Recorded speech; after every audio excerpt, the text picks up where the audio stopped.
I feel like I've got a lot of heart and desire to win. I feel like I want to do everything to win. If they tell me you have to walk, I don't know, 100 kilometers a day for 5 months straight to win, I'll probably do it. Being so dominant in MX2 and then coming to a really stacked MXGP class, I think he had to adjust to that mentally the most. And then coming to Ottobiano, he was fully motivated. He wanted to take control, let's say, and show everybody how fast he is. He wanted to prove a point.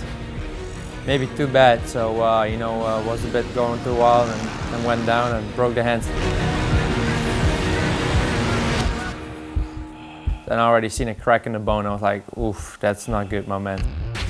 Then, of course, first thing you think is like, ah, shit, why does this need to happen?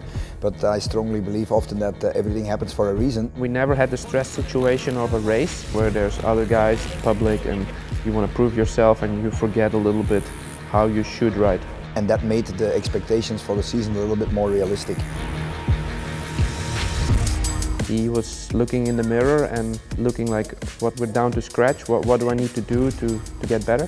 Things always seemed easy, but now it's like, this means business, you know? So I think he slowly started realizing that the competition was really tough.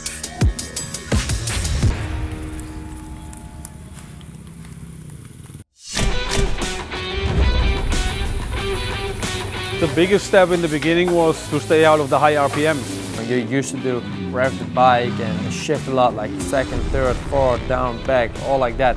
You cannot expect that he adapts overnight. I knew that that was going to take time.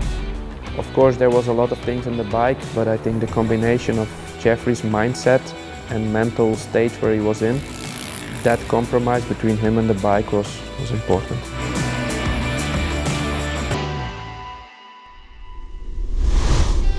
After Italy's second moto, I finally got a good start for some reason, and I was like within top 5. And he realized that the class was not easy and that he had to pick up his work ethic, let's say.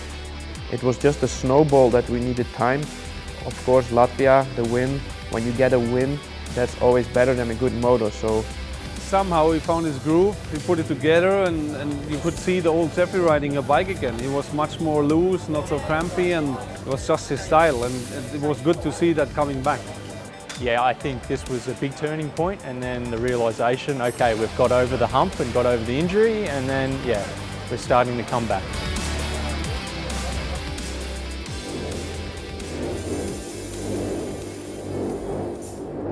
Well, Jeffrey is always arriving quite late before the start of the race, let's say at the waiting zone. There's so many people and I just feel like I get more nervous, so I just try to be more laid back. And shortly builds to a concentration peak. That's the way that works for him. It's just his style. Come, jump on the bike and go. I think for MXGP you need a little bit of a strategy for yourself. You don't need to win all motos to win the championship. What is the ultimate goal for a guy like Jeffrey? it's definitely tough, but for a guy like Tony, you need to be there with him, and I feel like I've got good speed. I think my speed is matching his.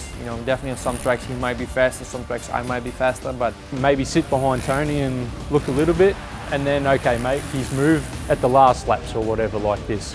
But he understood also now that he was not going to win every race with a 30 or 40 second margin. He understood that, okay, if I win it with 1 second, that'll be good also.